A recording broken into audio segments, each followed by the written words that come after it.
voiture? Parce que j'ai aidé l'ouvrier à débarrasser l'atelier. Elle est mariée, elle a 2 enfants, elle a tout pour être heureuse. Et tout d'un coup, sa vie va basculer parce qu'elle découvre le désir. Et elle désire quelqu'un qui n'est pas du tout du même milieu. Et ça fait basculer toute sa vie. Et elle découvre une passion et un amour qu'elle n'avait pas soupçonné. C'était beau à me pleurer, quoi. C'est vous qui faites travailler ma femme au noir. C'est quelqu'un qui avoue tout de suite, c'est-à-dire qui n'est pas dans le mensonge, qui n'est pas dans la duplicité, mais qui est quelqu'un qui finalement, comme si elle allait revenir presque à un état de jeune fille, d'adolescence, c'est-à-dire que tout d'un coup, quand elle dit à son mari « je suis amoureuse », c'est un petit peu ce que dirait une adolescente effectivement à sa mère, et elle dit ça à son mari, elle ne prend pas des détours, elle lui dit pas elle est vraiment comme ça, elle est en prise avec une passion, enfin quelque chose qui la bouleverse, qui la traverse et sur lequel elle a pas de prise, elle ne peut que y aller, quoi. Je suis amoureuse. Qu'est-ce que tu racontes? J'avais envie aussi de jouer cette femme qui est comme beaucoup de femmes, voilà, dans cette situation d'être malheureuse mais obligée d'y rester parce qu'on n'a pas d'autre choix économique, ce qui est terrible. 31 jours de découvert. La première chose à faire, c'est d'essayer de vite remettre le compte à flot. Il n'y a plus rien sur le code des vies. 100 €. Et le PAL? Il a été bloqué par votre mari. Je peux faire un emprunt alors? Mais vous l'obtiendrez pas. Qu'est-ce que je fais? Qu'est-ce que vous me proposez? Je suis cliente depuis 20 ans. C'est la première fois que je vous demande quelque chose. Sans la caution de votre mari, je ne peux rien faire.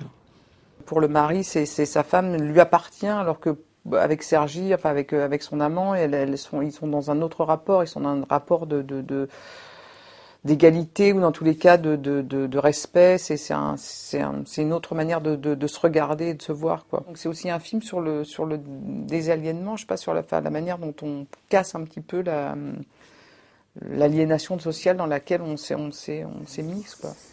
Moi aussi, j'ai envie de toi. Tu me rends fou. Qu'est-ce que tu fais? Faut que je sorte. T'es comme une chienne en chaleur, tu me dégoûtes. Tu restes ici. Je fais ce que je veux. Tu partiras pas. T'es malade, toi. Suzanne est fatiguée, je la raccompagne dans notre chambre. Aïe, bouge-toi. La violence conjugale, c'est pas que des ivrognes méchants et au chômage qui battent les femmes, c'est aussi les hommes très bien. C'est toi qui es parti. Et tu trouves ça juste que j'ai droit à rien? Il n'y a plus rien sur le code des vies. Il a été bloqué par votre mari. Tu me fais les poches?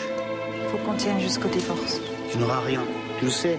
Il y a quelque chose aussi d'assez littéraire, ça serait le portrait d'une Emma Bovary d'aujourd'hui, ça serait le portrait d'une grande héroïne comme Anna Karénine, ces femmes qui aussi ont sacrifié leur vie de famille. Je voulais aussi que ce film puisse permettre, j'allais dire, aux actrices ou aux femmes de se dire, voilà, même à 45 ans passés, on peut montrer son corps, on peut être belle, on peut être désirable, on peut avoir des histoires d'amour magnifiques, et voilà, c'est pas réservé qu'aux jeunes femmes de 25 ans.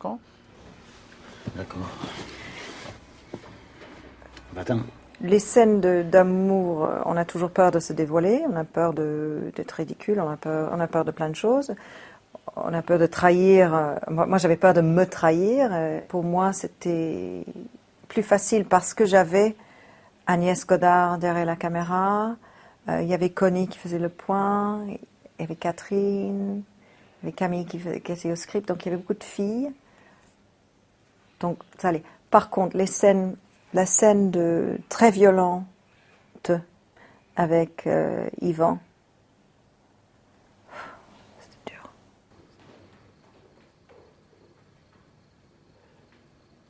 Combien de fois? Combien de fois quoi? Combien de fois t'as couché avec lui? Arrête. Dis-moi combien de fois. C'est pas la question. Où t'as couché avec lui?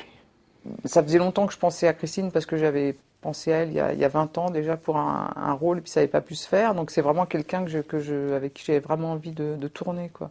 C'est pas paisible, de travailler avec Catherine Corsini. C'est pas paisible. C'est un peu comme le film. C'est très mouvementé, c'est très énergique, c'est très passionnel.